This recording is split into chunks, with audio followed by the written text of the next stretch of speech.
I'm starting to work on another book, like I described. Where does Josephus tell us the temple was?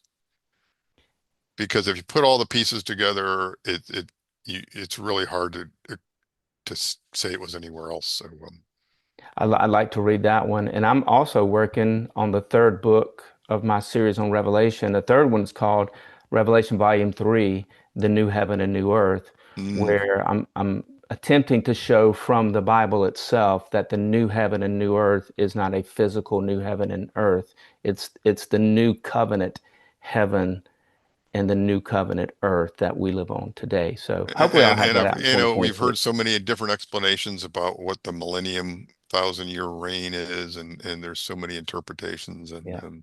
I can almost imagine myself, well, let's see, it could have been 1,000 years of the church, and then it got corrupt, or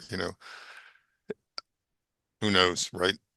Well, what I Well, do, I'm sure you've come to a conclusion, it sounds like, but I have. I think the 1,000 years, when it's used in the Hebrew Bible, I think the key to interpreting Revelation is seeing how the same words of Revelation are used in the Hebrew Bible. hmm And however they're used there is how they're being used in Revelation. hmm So 1,000 years is never talking about a literal 1,000 years for the most part. Periodically in the Hebrew Bible it is, but a, a thousand, what, 1,000 cattle on a right. hill, better It's is a, always used symbolically, not yeah, specifically, right?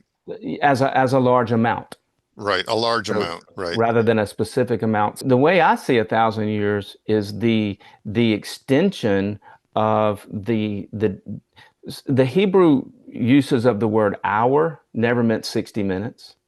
The word day never meant 24 hours. The word year was never 360 days. They were all periods of time. Your hour, Especially in any of the prophetic writings, they were never exactly. they never indicated specific amounts of time, right? Yes. So the 1,000 years to me is the extension of the year of the Lord's favor. So the year of the Lord's favor turned into, quote, 1,000 years that Jesus came during the year of the Lord's favor to Israel before the days of vengeance. So before the days of vengeance, the destruction of Jerusalem and the temple, or the Jewish-Roman War, would be the days of vengeance of Luke 21, what, 25, 24. um, there is the extension of the year of the Lord's favor. To me, that's, quote, the 1,000 years, that hmm 1,000 years. And then it says that it never says Jesus would reign for 1,000 years. It says that the believers who were killed would reign with Christ for 1,000 years. mm That his reign is eternal, but these believers would be made alive and they would reign with Christ for 1,000 years, and or a long period of time.